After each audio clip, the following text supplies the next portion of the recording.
ജമ്മു കാശ്മീരിലെ രജൌരിയിൽ ഏറ്റുമുട്ടൽ 3 പാക് ഭീകരരെ സൈന്യം വളഞ്ഞു. രജൌരിയിലെ വനമേഖലയിലാണ് സുരക്ഷാ സേനയും ഭീകരരും തമ്മിൽ ഏറ്റുമുട്ടുന്നത്.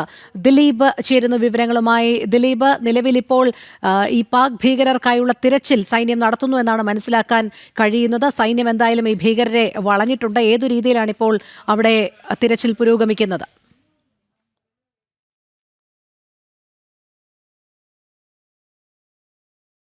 രോഹിണി, ജമ്മു കാശ്മീരിലെ രജൌരി ജില്ലയിലെ ഗംഭീർ പാവ്ല എന്ന വനമേഖലയിലാണ് ഭീകരരുണ്ട് എന്നൊരു രഹസ്യ വിവരത്തെ തുടർന്നായിരുന്നു ജമ്മു കാശ്മീരെ പോലീസും CRPFും സേനാ ഉദ്യോഗസ്ഥരും ഇവിടെ ഏകദേശം 11 മണിയോടെ എത്തിയത്.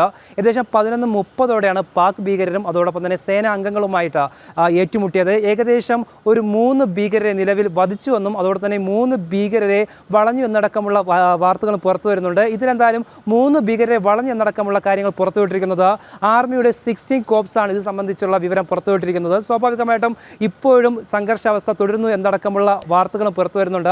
എന്തായാലും കേന്ദ്ര സർക്കാരും അതുപോലെ തന്നെ കേന്ദ്ര സേനയും ശക്തമായ നടപടി തന്നെയാണ് സ്വീകരിച്ചിരിക്കുന്നത്. പ്രത്യേകിച്ച് ജമ്മു കാശ്മീർ വളരെയധികം സുരക്ഷാ പ്രാധാന്യമുള്ള ഒരു പ്രദേശമാണ്. അവിടെ ഇത്തരത്തിൽ ഭീകരർ നുഴഞ്ഞു കയറുന്നുണ്ട്, അല്ലെങ്കിൽ ഭീകര സങ്കേതങ്ങൾ കെട്ടിപ്പടുക്കാനുള്ള ശ്രമങ്ങൾ നടക്കുന്നുണ്ട് എന്നടക്കമുള്ള വിവരങ്ങൾ വന്നിരുന്നു. ആ ഒരു പശ്ചാത്തലത്തിലാണ് സുരക്ഷാ ഉദ്യോഗസ്ഥരും അതോടൊപ്പം തന്നെ സുരക്ഷ ശക്തമാക്കുന്നതിൻ്റെ ഭാഗമായിട്ടാണ് പെട്രോളിംഗ് ശക്തമാക്കുന്നുണ്ട്.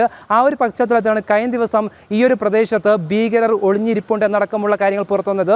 അതിൻ്റെ പശ്ചാത്തലത്തിലാണ് ജമ്മു കാശ്മീർ പോലീസും CRPFും അതേസമയം സൈനികരും ശക്തമായ രീതിയിൽ തിരച്ചിൽ നടത്തുകയും ഇപ്പോൾ നിലവിൽ 3 ഭീകരരെ പിടിച്ചടക്കമുള്ള വാർത്തകളും പുറത്തു വന്നത് കേന്ദ്ര സർക്കാരിൻ്റെ ഏറ്റവും ശക്തമായ ഒരു നടപടിയായിട്ടാണ് ഇതിനെ കണക്കാക്കേണ്ടത്. രോഹിണി, ശരി. ദിലീപ് കുറ്റിച്ചലാണ് വിവരങ്ങൾ നൽകിയത്.